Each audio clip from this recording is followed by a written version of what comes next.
People say it's just a game, but it's not a game. It's a miraculous way that has been invented for us to pass time in the most fascinating manner.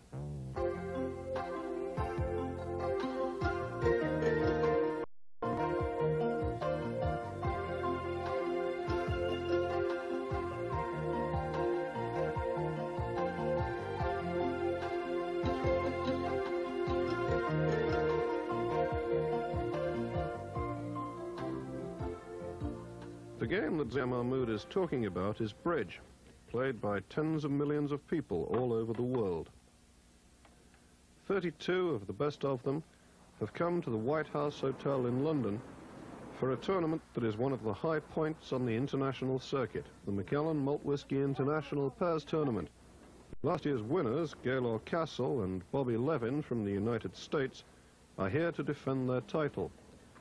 They are up against a very strong field, including Tony Forrester and Andrew Robson, Britain's leading pair and past winners of the championship. Also here are the current world champions, 4 players from the Netherlands, who last year became the youngest team ever to win the world title. For the first time, a pair from Poland is playing in the Macallan tournament. Current European champions, Adam Smudzinski and Cezary Belicki, are not exactly household names.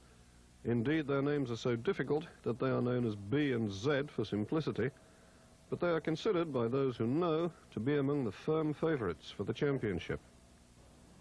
Paul Chamla, current Olympic champion from France, is here again. One of his compatriots was once asked whether Paul supported the entire Cuban tobacco industry. Au contraire, said the Frenchman, the entire Cuban tobacco industry supports Paul Chamla. For someone who once played opposite Julie Christie, playing opposite Paul Chamla might be a bit of a strain. But Omar Sharif, a world-class bridge player in his own right, is taking it all in his stride. It's the highest level of bridge that you can play. I mean, even when you play a world championship or an Olympiad, you will find, for instance, 200 pairs or 150 pairs, and only about 20 or 25 are really top class. So you do not play at this level when you play a world champion. This is the very top level. It's always been every year, and I like it. Excites me, the competition against the best, you know. The hope to be well placed is something wonderful. Gabriel Chagas is here from Brazil, an international businessman, a polyglot, an accomplished singer, and in the opinion of his peers, one of the best dummy players in the world. The provider of the best dummies in the world is Marcelo Branco, whose serene and unflappable temperament is among the partnership's greatest assets, at least some of the time. The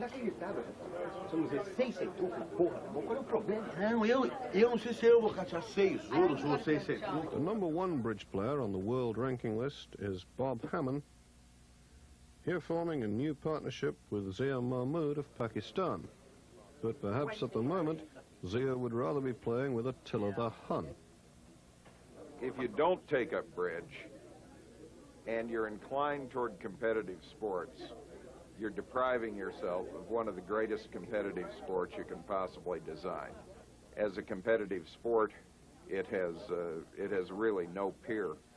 Bob Hammond has been at the top for 30 years, Andrew Robson for only 4, but they both believe that the game is one for young and old alike. I really feel that bridge is making a breakthrough, but what's been holding it back over the last decades, really, is its image. So what I'm really trying to do is to make it fun, young, vibrant, and much more accessible to the general public, because it is such a marvelous social game. Despite the prestige and the prizes at stake in the Macallan tournament, all of the players seem in tune with Robson's view that bridge is fast, exciting and fun. Well, almost all of the players. Barnett Shenkin of Scotland is famous for being one of the slowest bridge players on the international circuit. Well, this has been very exciting for me to come back after such a long time. The last time I played was in 1980, which is 14 years ago. And they could not start the 1981 tournament until he had finished. A record number of spectators will watch as the tournament builds to an exciting climax over 3 days of play. The game is not played in quite the way that you at home might be used to. First of all, the hands are not dealt at the table. They are dealt by a computer and placed in plastic containers called boards. The players take their cards out of the board at the beginning of the hand. It may look as though Marcello Branco has brought the wrong pair of glasses, but in fact the players are lifting their cards above their heads in order to show them to the spectators. Each player keeps his cards in front of him while the tricks are played and puts his cards back in the board at the end of the hand so that the same deals can be played at all 8 tables. The official language of bridge is English.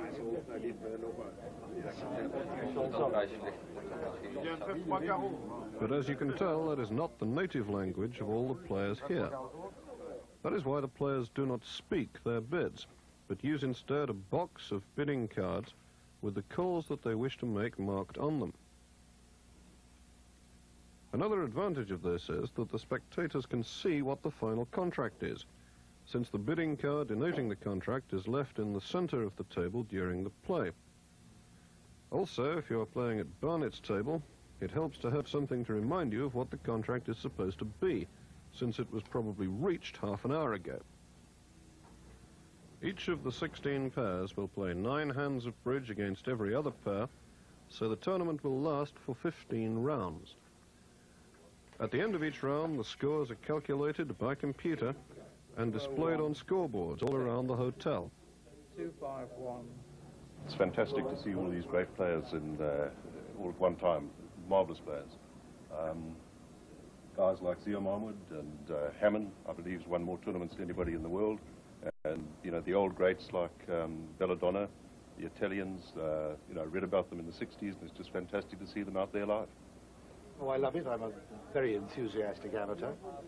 We spend long hours of the night in the House of Commons and usually manage to get a rubber or two in while we're waiting for the vote. And I love being among the people who play because I think they're fascinating people. The atmosphere is electric.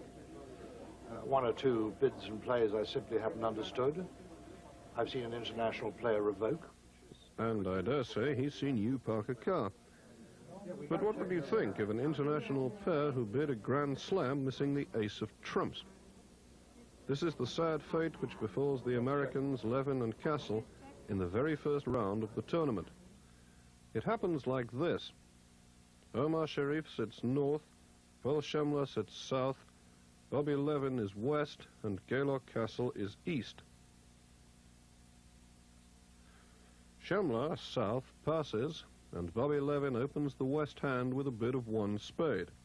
I'm sure that most of you at home would pass, but the modern expert needs fewer high cards than we do to make tricks, or at any rate, so he believes.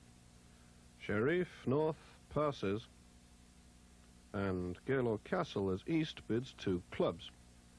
This call is at once natural and forcing to game, so Levin and Castle cannot stop bidding until a game contract is reached. Now Paul Shamla as south comes to life with a bid of 2 diamonds. You would perhaps expect Bobby Levin to pass with the west cards now in order to show a minimum hand. But he did not win the title last year by passing when he had any excuse to bid, and he shows his second suit with a bid of 2 hearts. Omar Sharif, not used to being cast as an extra in somebody else's auction, joins in with 3 diamonds, and Gaylord Castle has a problem. Gaylord's first problem is whether he should call for a new pack of cards, for there seems to be an unusual number of high cards in this one. His partner has bid twice, his opponents have bid to the 3 level, and he has a mere 16 high card points of his own. Eventually, though, he decides that if Bobby Levin has a couple of aces and the king of hearts, there will be a good play for a slam. Gaylord Castle jumps to 4-no trumps, a bid which, in the old days, used to ask for aces. But this is 1994, and like almost everything else, the invention of the great Easley Blackwood has been upgraded beyond recognition. South passes, and Bobby Levin as West bids 5 clubs. That looks like what you or I might do to show no aces. But for the Americans it has quite another meaning. It shows either an ace, or the king of hearts, or, and this is the exciting part, 2 aces and the king of hearts. Gaylord Castle remembers the earlier bidding. His partner opened and then bid again when he did not have to. Surely Bobby Levin would not have done this with no aces. He must, thinks Castle, have 2 aces and the king of hearts. I will ask him whether he has any extra kings. If he does, we may even make a grand slam. Gaylord Castle put stage 2 of the master plan into operation, bidding 5 no trumps to ask for kings outside the heart suit. Bobby Levin is blissfully unaware of his partner's delusions of grandeur. He correctly and dutifully replies with 6 hearts to show that he has 2 kings outside the heart suit. Is this the first sensible bid that he has made in the auction? You might think that. I couldn't possibly comment. At any rate, Castle is now confident. You can't bid a grand slam in ringing tones using bidding cards, but it is with considerable flair and panache that Castle produces from his box the card marked 7 hearts. All this is happening in front of closed-circuit television cameras, which relay pictures of the action at the table to the audience in the Viewgraph Theatre. Expert commentators provide learned explanations of the bids and plays made by these great champions. One spectator diffidently asks the commentators if 7 hearts was the right bid to make. It was the right bid, says the pundit. It was just the wrong hand, that's all. Omar Sharif as North has difficulty believing his eyes as his opponent's bid to a grand slam in a suit of which he holds the ace. But in a gesture worthy of Lawrence of Arabia, Omar does not double. When asked by an incredulous journalist after the event why he had been so merciful, he said simply, "I did not wish to add injury to insult." 7 hearts is defeated by 2 tricks, for Paul Schemler has an ace to contribute also. No official at this tournament is more eagerly awaited than the scorer.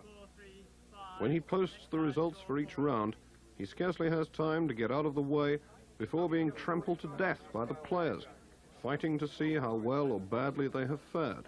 Levin and Castle have made an awful start to the defense of their title. But the Americans are top professional players in their native land, and they will not give up without a fight. Bridge has been my livelihood since 1964. I've been professional, so I've been a professional bridge player for 30 years now, back when professional bridge was just pioneering. Bridge has done a lot for me. It's given me a tremendous amount of exposure. It's opened up a lot of avenues for me, aside from traveling a lot, meeting a lot of terrific people. We're addicted to bridge. More or less everybody that plays is pretty well, this is our life. The early leaders are Britain's Forrester and Robson, to the delight of the home crowd. I think if you've got an audience, you have to try and carry the audience with you, because first of all, they've paid money, they've invested their time. They come to bridge, they see 4 top players. If they see them sitting there as if that tomorrow they're going to be taken out at 8 o'clock in the morning and in front of the firing squad, then they think, well, why on earth should I be bothered with this game? Because when you get to the top level, clearly it's the most unenjoyable experience you've ever had. So the first thing, I think, is to give the impression that bridge is an enjoyable game, even at the top level, which I believe it is. Secondly, they get entertained.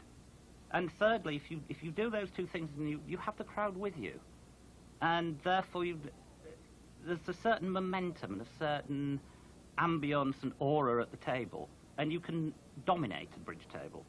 You can be the person in charge, you can be the partnership in charge, and you sort of assume, you ascend above your opponent. If you have the crowd with you, they're laughing, they're joking on what you're saying, you get on top of them psychologically. So all that happens as well.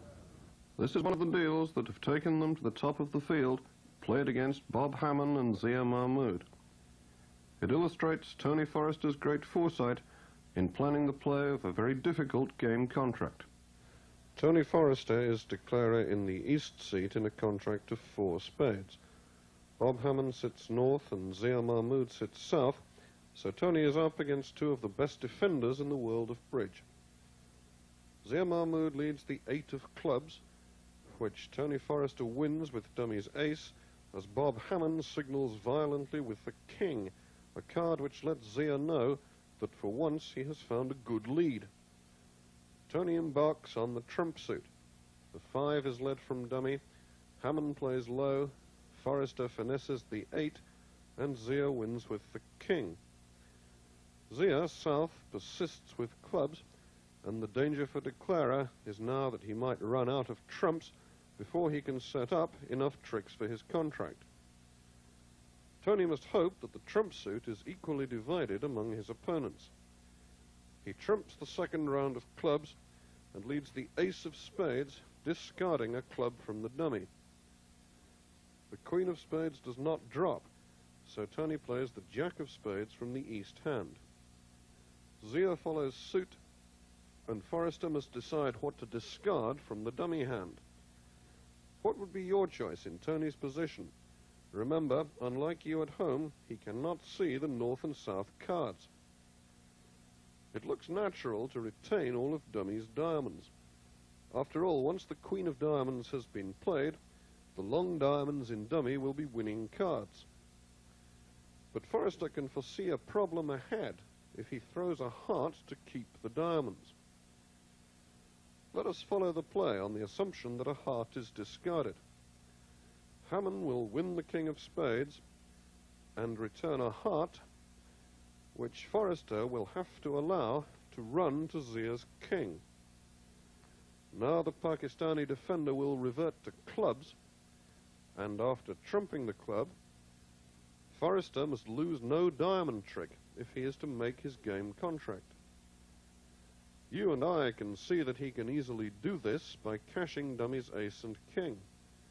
But that is not the correct way to tackle the suit when you cannot see the enemy hands. Instead, Forrester would make the correct play of leading the jack of diamonds for a finesse. This would lose to Bob Hammond's queen, and Tony would be 1 down.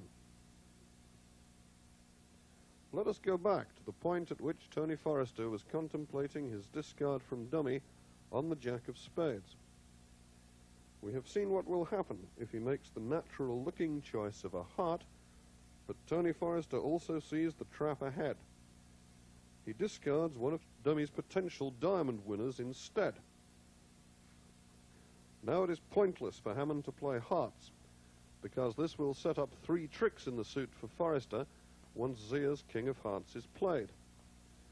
Seeing this, the great American defender correctly plays another round of clubs, forcing Tony to trump once more. Once again, it is correct to throw a diamond from the dummy, retaining the hearts as a rod in pickle for Zia in the south seat. Tony's next move is to play the jack of diamonds and overtake it with dummy's ace. After all, the queen might be a singleton. When everybody follows with small cards, Forrester leaves a heart from the dummy for a finesse of his jack. After all, the king might be with north. But Zia Mahmood wins the jack of hearts with the king, and like the great player that he is, immediately returns a diamond. Now Forrester must guess what to do in the diamond suit before he knows whether or not the hearts will divide evenly. It seems to the audience that Forrester is destined to go down, for in isolation the diamond finesse is more likely than an even division of hearts. But Tony can see that by playing the king of diamonds, he retains a number of chances to make the contract. North might drop the queen of diamonds, or the hearts might divide, or it might be that a defender with the queen of diamonds and length in hearts will be unable to discard safely on East's remaining spade. Forrester pauses for a while to check his calculations. Then he calls for the king of diamonds from the dummy. Hammond drops the queen, Forrester claims the rest, and Andy Robson, the Mr. Motivator of bridge, thanks whatever gods there be for giving him such a fine partner. At the end of the first of 3 days' play, These are the leading scores. Omar Sharif and Paul Shamla are in third place with 111 points. In second place are the Americans Mike Becker and Ronnie Rubin with 135. It is rumored that Rubin is an even slower player than Barnett Shenkin, but this has not been confirmed since no one has a high enough boredom threshold to verify it. In first place are Tony Forrester and Andrew Robson of Britain, the 1991 champions. Remember though, no pair has ever won this tournament twice. The next day dawns, but it is not to be a good day for the British pair. They start well with a good win over Jeff Meckstroth and Eric Rodwell of the United States, known collectively as Meckwell. I suppose that's better than Rodstroth, but not by much. But in the subsequent rounds, Forrester and Robson suffer two major losses. Barnett Shenkin and Irving Gordon play a little like the Mills of God. They grind slowly, but they grind exceeding small, and Tony and Andrew are ground down to the extent of a loss by 55 points to 5. But as the tournament progresses to the halfway stage, it is B and Z from Poland, Beliczki and Zmudzinski, who hit the front with a series of massive victories, including a 48-12 defeat of Forrester and Robson. But the British pair bounced back with a big win over Becker and Rubin, who disappear from the leaderboard. At the end of round 8, except of course at Barnett Shenkin's table, where they have just about reached the end of round 5, these are the leading positions. Pietro Fourquet and Giorgio Belladonna are in third place with 287 points. Second are Forrester and Robson with 298, but they have a long way to go to catch B and Z, who have 349, which is about what you would score for Zmudzinski at Scrabble.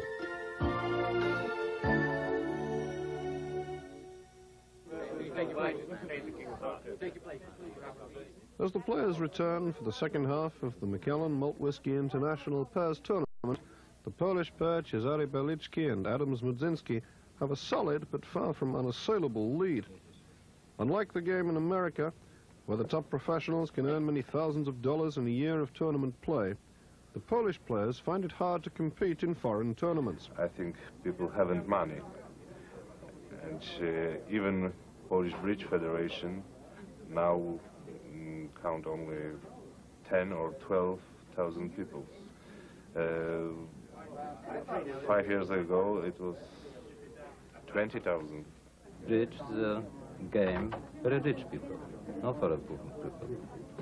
Omar Sharif is holding his own in this tournament. He and Paul Shamla are in the middle of the field. When you're an actor, you have a lot of free time. And so you must have some kind of passion. Otherwise, you're sitting there waiting for the phone to ring or a producer to call you, and you get very neurotic. For me, it's as natural to play bridge than to eat or to sleep. Or everything in my... It is being part of my life.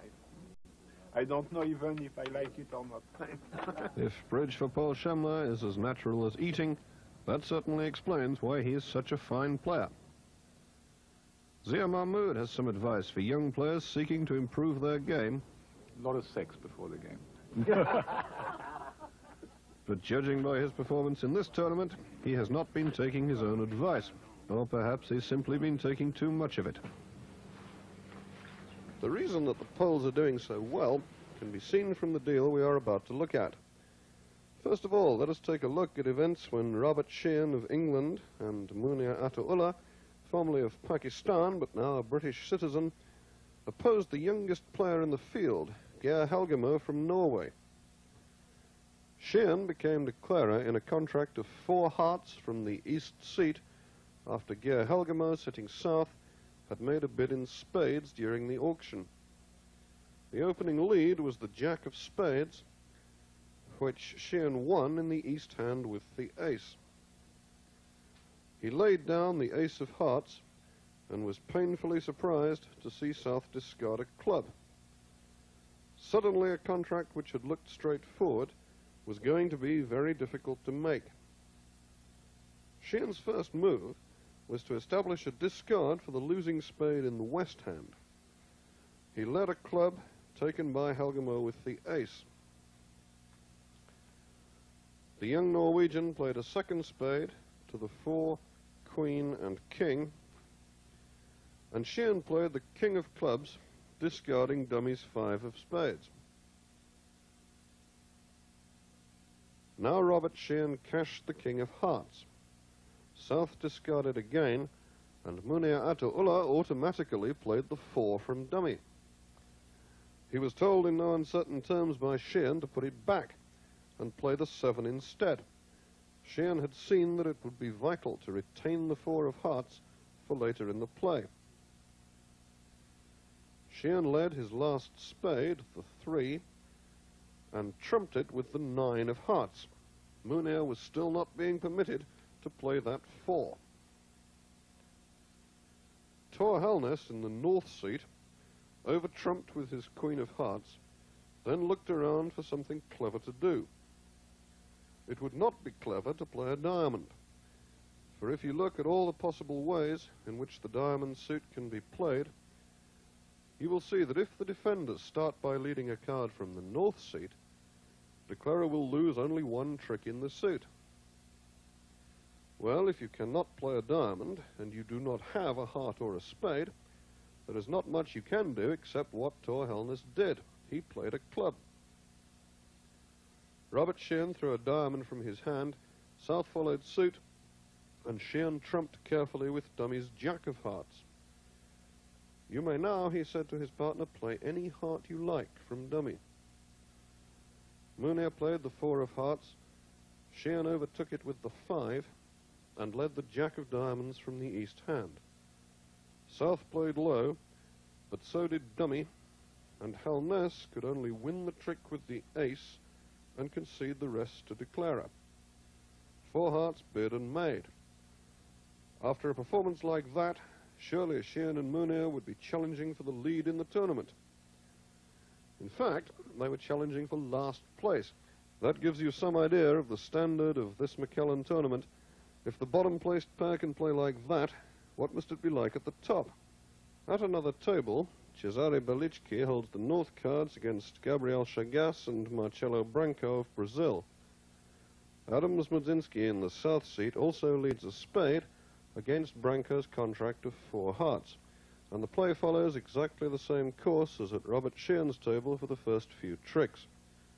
Declarer wins the ace of spades, cashes the ace of trumps, plays a club to South's ace, wins the spade return,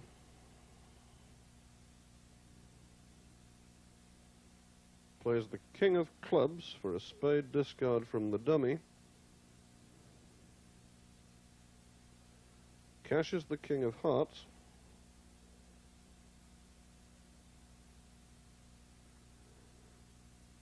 and leads his last spade, which is ruffed in the west hand. Branco has been just as careful as Sheehan to preserve the precious 4 of hearts in the dummy, but it does him no good at all against the Polish defenders. Instead of over-trumping with the queen of hearts, Cesare Belicki discards a club from the north hand. Declarer cannot lead a diamond from the west hand because he would lose tricks to both the queen with south and the ace with north, so he is forced to play the jack of hearts. Belicki wins with the queen and plays a club. Now Declarer is fixed.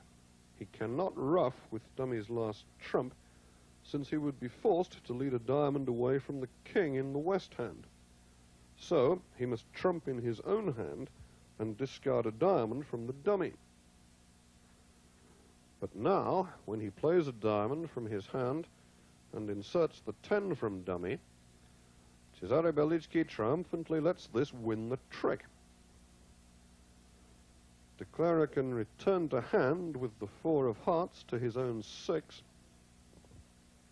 but now Belicki is able to win the last 2 tricks for the defenders with the ace of diamonds and his last club. Defeating 4 hearts helps the Poles to beat the Brazilians by the maximum score of 60 points to 0 and carries them into a commanding lead in the tournament. Bridge is fun. Bridge is a game, but sometimes it can be a little more than that.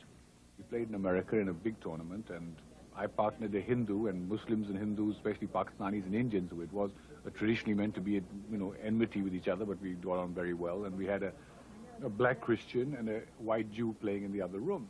And we beat all the teams that we played against, and someone asked why, and I said, well, when you have all the gods of the world with you, how could you lose? The prime mover behind the tournament is Irving Rose, himself a top international player. There used to be a saying, you're never alone with a strand. Well, you're never alone if you're a bridge player. For the very young, it develops their intellect, it develops their psychology, it develops their strategy, nothing better. In fact, there's a lot of English schools. There's an English schools championship now, which has been developed by the English Bridge Union. And I think that bridge is a wonderful thing because it's a sociable game, social, because you have to be two partners and you have to find two other people, so you're already four. A lot of the kids who get themselves into trouble because they're a little savage, they're a little unsocial. And therefore, if you get them to talk, and when you play bridge, you have to discuss, you have to have a language. Your bidding has to be a language, so you have to exchange ideas and talk. And there are other people, and I think it's very good. I tried that program on delinquents, on juvenile delinquents in France. I sent teachers to all the places where they hold them, and the prize was that if they became good, the best ones would go and play a tournament outside the prison. They would go to Juan-les-Pins or to some nice place in the south of France to play a tournament. And it was a tremendous incentive. And all the boys who took up bridge, who followed this program, were cured. Most of them did not have to go back to jail ever. With 2 rounds left to play in the McKellen tournament, it is very close indeed at the top.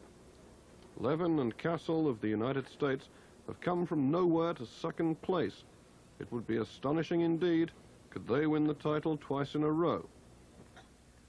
Forrester and Robson are third, also previous winners, but standing between them and the trophy are Belichki and Zmuzinski of Poland, who have never played in this tournament before, let alone won it. In the penultimate round, the British are up against the Brazilians, and this deal is crucial. The auction is brief. Tony Forrester opens the south hand with a bid of 2-no trumps, for which he does not quite have the traditional high card values, but he hopes that the good 5-card heart suit will compensate. 3 years ago, Andrew Robson, with the north hand, would have embarked on an orgy of transfers, relay bids and asking bids to establish that his partner had 3 aces, the 6 of spades and kippers for breakfast. But Andrew has put away childish things and is playing a completely natural system, so he raises immediately to 6-no trumps. This ends the bidding, so Tony Forrester is declarer as south in 6-no trumps. Marcello Branco leads the 9 of clubs. Forrester can tell from this lead that, unfortunately for him, Chagas in the east seat has the queen and 10 of clubs. So he plays low from dummy and wins the trick with his ace. There are plenty of chances for Forrester in his small slam. The diamonds might divide, the heart finesse might work, or divine intervention might occur. Tony Forrester cashes the king of diamonds,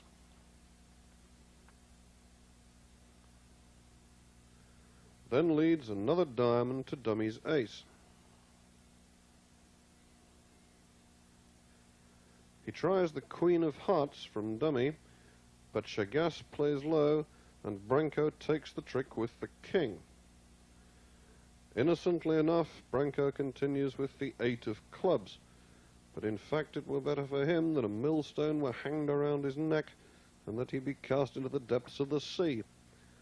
Forrester wins the club with his king and starts to cash his heart tricks.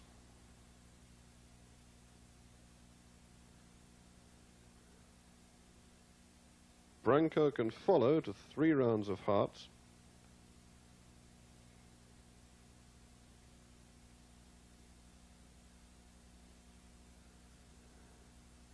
and he discards a spade on the last heart from south. Dummy has to part with the jack of clubs. Chagas has been throwing in insignificant black cards, but he will not be able to do this for much longer. Next, Tony Forrester leads a spade to the king in dummy and calls for the queen of diamonds. The suit does not divide evenly. Branco still has a stopper, but this is where divine intervention comes in. What can Chagas as East throw on the queen of diamonds? Not a spade. Forrester will throw his club and make two tricks with the ace and nine of spades. Chagas therefore discards his club, Forrester discards his spade, and a cold, sinking feeling grips Marcello Branco's heart. Sure enough, when Forrester leads a spade to the ace and follows with the three of clubs, Marcello Branco has to produce the two, and the slam contract is home. East is Gabriel Chagas rather than the Archangel Gabriel, so one feels that Marcello may not be allowed to forget this hand for a while. Porque libera uma balda em ouro, você corre copia e pau da espada, só isso. As the tournament enters the final stages, any one of half a dozen pairs can still win. The players are too nervous to sleep, apart from the obvious exception. And even those not in contention for the £4,000 first prize have a lot to play for, since nobody wants to come last in this tournament. Forrester and Robson are in third place with 474. B and Z are in second with 492. But the leaders, almost incredibly, are Bobby Levin and Gaylord Castle from the United States. No pair has ever won this tournament twice, let alone retain their title in consecutive years. So Levin and Castle are on the verge of a monumental achievement. Standing between them and history, though, are Forrester and Robson, their opponents for the last round. Four of diamonds, queen. Of course, this is the match which will be shown to the crowd on Viewgraph, but elsewhere, the Poles in second place are up against two of the Dutch world champions. Eventually, the whole tournament comes down to this single hand. On this deal, Bobby Levin sits south, Gaylord Castle is north, Tony Forrester is east, and Andrew Robson is west. It is possible for North-South to make a contract of 6 spades because of the favourable division of the trump suit. So the question is whether Levin and Castle will reach the slam. There is nothing for East-West to do except wait to see how their opponents will handle the North-South cards, and the auction proceeds like this. North, Gaylord Castle opens naturally with a bid of 1 spade. East, Tony Forrester passes, and south, Bobby Levin responds with 1 no trump. This is a forcing bid in the American system. Levin is planning to support his partner's spades on the next round. Andrew Robson now joins in with a bid of 2 clubs on the west cards. He does not hope to buy the contract, but he wants to indicate to Forrester that a club lead might be a good idea against whatever contract the enemy reach. Gaylord Castle as north bids 3 spades, jumping to show his 6-card spade suit and extra strength above the minimum for an opening bid. East passes, and it is up to Bobby Levin as south. If he makes a move towards a slam, there will be no holding Gaylord Castle. But Levin contents himself with a raise to 4 spades. Everybody passes, and the slam is missed. In theory, the Americans have bid correctly, for the slam contract would go down 6 times out of every 10, but unfortunately for Levin and Castle, this is one of the other 4. Remember that what is bad for Levin and Castle is good for Forrester and Robson, and the British pair closed the gap on their rivals to only a handful of points, with a few deals remaining. Meanwhile, on the same deal, Cesare Belitsky sits east and Adams Mudzinski sits west.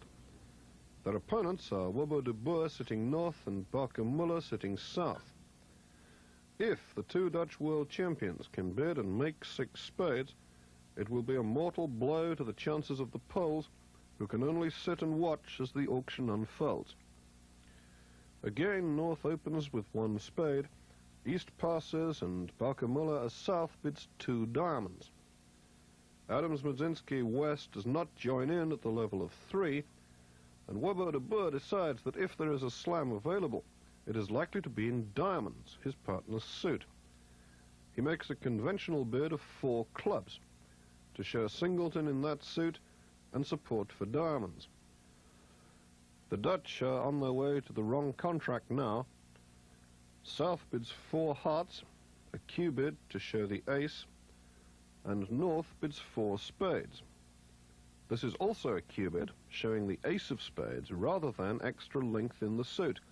The Dutch are firmly wedded to diamonds as trumps. Muller as South, having shown all he has, bids game in diamonds. But de Boer has enough, or so he thinks, to continue to a slam. His bid of 6 diamonds ends the auction, and finally Adams-Mudzinski can play a part in his own destiny. At first sight it appears that 6 diamonds may succeed, just as 6 spades has done. There are 4 diamond winners, 4 heart winners, and 6 spade winners for a total of 14 tricks. Why, if it were not for the losing club, North-South could make 8 diamonds.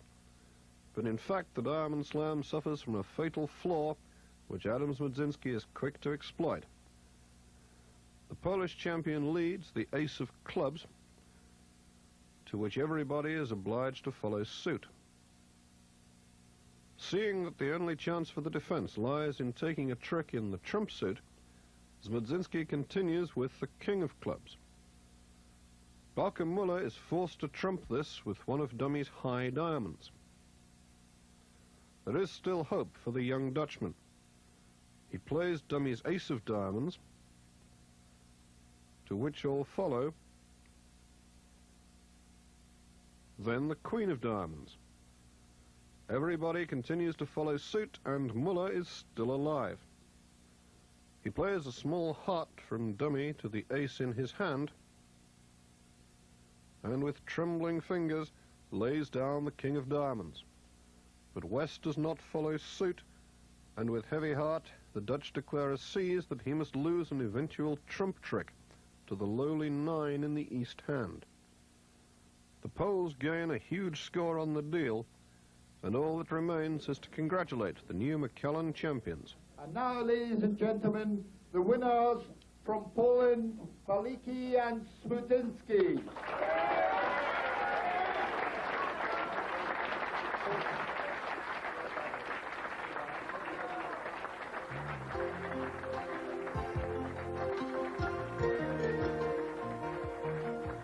Forrester and Robson tried valiantly to catch last year's winners in the final round, but their effort fell a few points short.